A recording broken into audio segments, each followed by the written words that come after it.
तो फाइनली दोस्तों आप सभी के लिए आपके 12 मार्च हिंदी का क्वेश्चन पेपर मिल चुका है। आप सभी के एग्ज़ाम में आपको 100% इसके सभी क्वेश्चंस देखने को मिलने वाले हैं। तो जल्दी से इसके सभी क्वेश्चंस को अपनी कॉपी पर नोट कर लीजिए। सभी क्वेश्चंस सेम टू सेम आपके एग्ज़ाम में छपने वाले हैं और सभी क्वेश्चंस के आंसर्स भी मैं आपको साथ के साथ बता रहा हूं। सभी सब्जेक्ट के क्वेश्चन पेपर आपको इस चैनल पर मिलने वाले हैं। तो चैनल को सब्सक्राइब ज़रूर कर लेना और नोटिफिकेशन को ऑन कर लेना ताकि नेक्स्ट पेपर की अपडेट आपके पास पहुंच जाए। तो चलिए वीडियो को स्टार्ट करते हैं। सभी दोस्तों को शेयर ज़रूर कर देना। सेम टू सेम आपके एग्ज़ाम में छपने वाला ये क्वेश्चन पेपर है। तो चलिए सबसे पहले बात करते हैं हम खंड ए की, जिसमें आपको ऑब्जेक्टिव टाइप क्वेश्चन दे रखे हैं। सभी क्वेश्चंस के हल आपको अपनी प्रश्न पुस्तिका उत्तर पुस्तिका में लिखने हैं। तो 15 क्वेश्चंस आपको दिए गए हैं, जिसमें आपको एक क्वेश्चन का जो है आंसर बताना है। निम्न में से किस में भाववाचक संज्ञा है? तो कोई एक इसमें से आंसर है वो आपको बताना है। पहला है मित्र, दूसरा है मिलना, तीसरा है मिलन और चौथा है सुंदर। तो भाववाचक संज्ञा का उदाहरण ऑप्शन का इसका क्या हो जाएगा? करेक्ट आंसर हो जाएगा।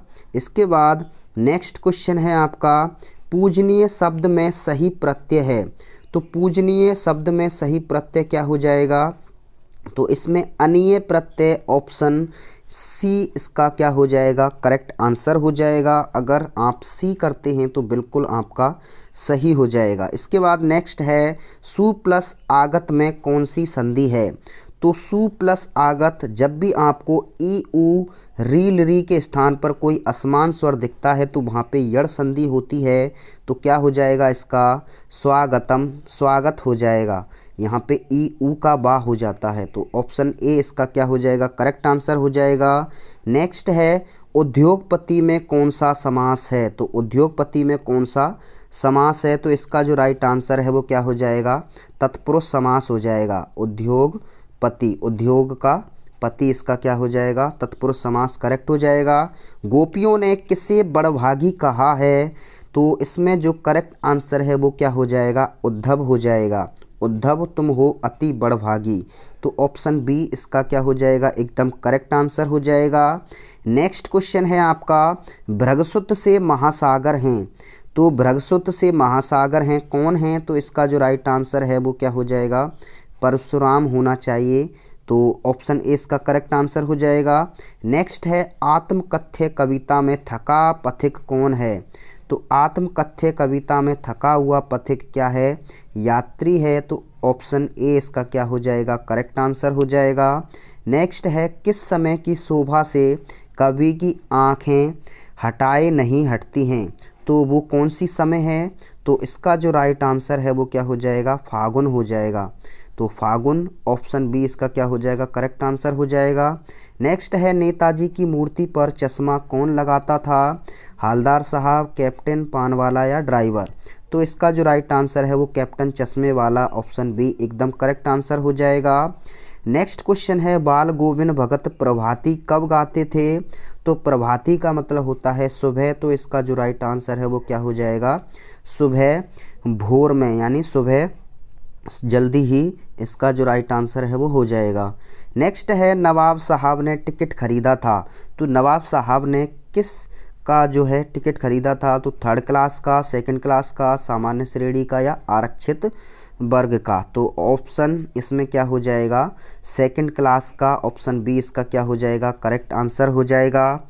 नेक्स्ट है आपका मन्नू भंडारी के कॉलेज में प्राध्यापिका थी। तो मन्नू भंडारी के कॉलेज में जो प्राध्यापिका थी वो कौन थी? तो इसका जो राइट आंसर है वो शीला अग्रवाल, ऑप्शन ए इसका करेक्ट आंसर होना चाहिए। इसके बाद नेक्स्ट है भोलानाथ का सबसे अधिक लगाव किसके साथ था? तो भोलानाथ का सबसे अधिक लगाव उसकी माता के साथ था। तो ऑप्शन ए इसका क्या हो जाएगा? एकदम करेक्ट आंसर हो जाएगा। नेक्स्ट क्वेश्चन की बात करते हैं। नेक्स्ट है आपका साना साना हाथ जोड़ी में मधु कांकरिया ने लिखा है एक, क्या लिखा है? तो यात्रा वृत्तांत, ऑप्शन ए इसका राइट आंसर होना चाहिए। इसके बाद नेक्स्ट है बुढ़वा बेईमान मांगे कड़वा करेला, बुढ़वा बेईमान मांगे करेले का चोखा। तो इसका जो राइट आंसर है इसमें बताना है बच्चे ने किसे देखकर कहा था। तो इसका जो राइट आंसर है वो मूसन तिवारी को देखकर कहा था। ऑप्शन बी इसका क्या हो जाएगा, करेक्ट आंसर हो जाएगा। नेक्स्ट है आपका रिक्त स्थानों की पूर्ति कीजिए। दूसरा क्वेश्चन है, इसमें आपको 4 क्वेश्चन दिए हुए हैं 1-1 नंबर के। पहला है, जिन क्रियाओं के व्यापार या कार्य का फल कर्ता पर नहीं पड़ता है, तो कर्ता पर नहीं पड़ता है यानी कर्म पर पड़ता है, और कर्म पर पड़ता है इसका मतलब क्या हो जाएगा, ये अकर्मक क्रिया हो जाएगी। इसमें क्या है, अकर्मक में क्या होता है, अकर्मक में कर्म, सॉरी इसमें क्या हो जाएगा, सकर्मक हो जाएगा। सकर्मक में कर्म होता है और जो है क्रिया का फल कर्म पर पड़ता है, कर्ता पर नहीं पड़ता। तो सकर्मक इसका राइट आंसर हो जाएगा। जिन शब्दों के रूप, लिंग, वचन, कारक, पुरुष एवं काल के अनुसार नहीं बदलते हैं उन्हें अब खाली जगह या अभिकारी शब्द कहते हैं। तो इसका जो राइट आंसर है वो क्या हो जाएगा, अव्यय हो जाएगा। तो अव्यय या अभिकारी शब्द कहा जाता है। इसके बाद नेक्स्ट है, सदाचार में कौन सा उपसर्ग है। तो सदाचार में सदाचार में सत उपसर्ग हो जाएगा, तो सत इसमें राइट आंसर हो जाएगा। इसके बाद नेक्स्ट है, वह मकान तुम्हारा है। तो वह मकान यहाँ पे क्या है, इशारा कर रहा है, संकेत कर रहा है, तो इसमें क्या हो जाएगा, संकेतवाचक विशेषण हो जाएगा। तो संकेतवाचक इसमें राइट आंसर हो जाएगा। इसके बाद नेक्स्ट है, निम्नलिखित अपठित गद्यांश को पढ़कर दिए गए प्रश्नों के उत्तर अपनी उत्तर पुस्तिका में लिखिए। तो यहाँ पे ये आपको अपठित गद्यांश दे रखा है जिसके आंसर्स आपको बताने हैं। तो इसमें देखिए पहला क्वेश्चन यहाँ पे देख सकते हैं। इसके बाद ये गद्यांश दिया हुआ है। इस गद्यांश में आपको उपयुक्त शीर्षक आपको बताना है। तो इसका शीर्षक क्या होना चाहिए, इसका स्क्रीनशॉट ले सकते हैं और इसके आंसर्स आप इसमें से ढूंढ सकते हैं। तो इसमें आपको देख सकते हैं, साहित्य किसे कहते हैं, निजी साहित्य के विहीन की क्या भाषा की दशा कैसी होती है, किसी भाषा के साहित्य से किस जाति के बारे में क्या पता चलता है। तो ये सभी क्वेश्चंस आपको बताने हैं। इसमें यहाँ पे नेक्स्ट है, निर्जीवता शब्द का विपरीत यानी विलोम क्या होगा। तो निर्जीवता का विलोम क्या होता है, सजीवता होता है। तो ये आपको पता होना चाहिए। इसके बाद नेक्स्ट क्वेश्चन है आपका चौथा, निम्नलिखित अपठित पद्यांश को पढ़कर इसके उत्तर अपनी उत्तर पुस्तिका में दीजिए। तो यहाँ पे ये आपको पद्यांश दिया है, ऊपर आपको गद्यांश था। तो इसमें भी आपको 6 क्वेश्चन दिए हुए हैं 1-1 नंबर के। तो यहाँ पे देख सकते हैं, उपयुक्त पद्यांश का उचित शीर्षक क्या है। तो इसमें भी आपको उचित शीर्षक बताना है। तो इसको आप पढ़ सकते हैं, स्क्रीनशॉट ले सकते हैं वीडियो को पॉज करके, और इसके आंसर्स आप इसमें से ही आपको बताने हैं क्या होंगे। तो उपयुक्त रचना पर आपके युग का क्या प्रभाव पड़ता है, उपयुक्त पद्यांश की प्रेरणा क्या है, मनुष्य होने के लिए क्या गुण आवश्यक हैं। इसके बाद नेक्स्ट क्वेश्चन की ओर बढ़ते हैं। आपको सेक्शन बी दिया हुआ है, खंड बा दिया हुआ है। इसमें आपको आपकी पाठ्य पुस्तक के प्रश्न दिए हुए हैं जिनको 40 शब्दों तक की जो शब्द सीमा है उसमें आपको लिखना है।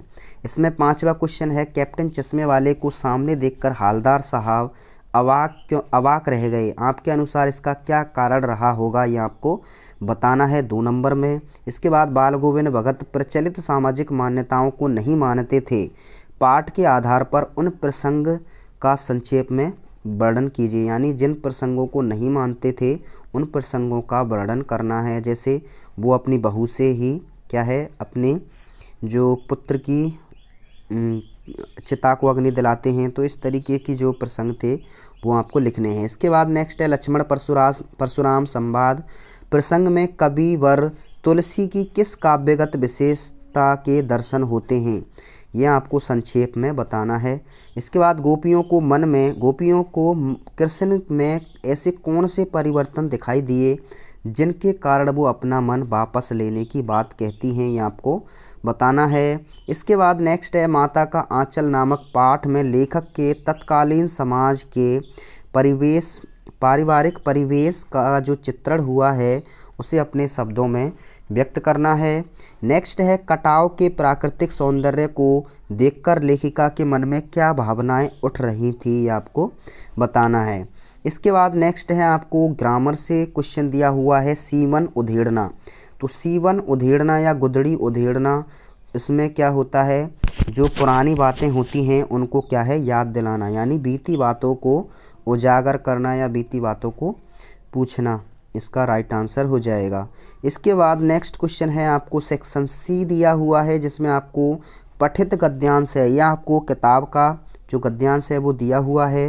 इसमें भी आपको 4 क्वेश्चन पूछे हैं, तो इसका स्क्रीनशॉट लेके इसके आंसर्स आप ढूंढ सकते हैं और अपनी कॉपी पर नोट कर सकते हैं। लेकिन इसको आप में ये जो क्वेश्चन है ये आपको अथवा में दिया गया है, तो ये आपकी चॉइस है, या तो आप नीचे वाला गद्यांश के उत्तर कर सकते हैं या फिर ऊपर वाला जो गद्यांश है उसके उत्तर कर सकते हैं। लेकिन आपको करना सिर्फ एक ही गद्यांश है, दोनों अटेम्प्ट नहीं करने हैं, नहीं तो आपके एग्ज़ाम में 0 नंबर इस क्वेश्चन में दिए जाएंगे।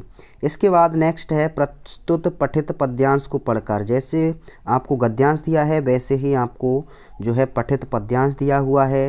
ये यहाँ पे दंतुरित मुस्कान से आपका जो है पद्यांश दिया हुआ है।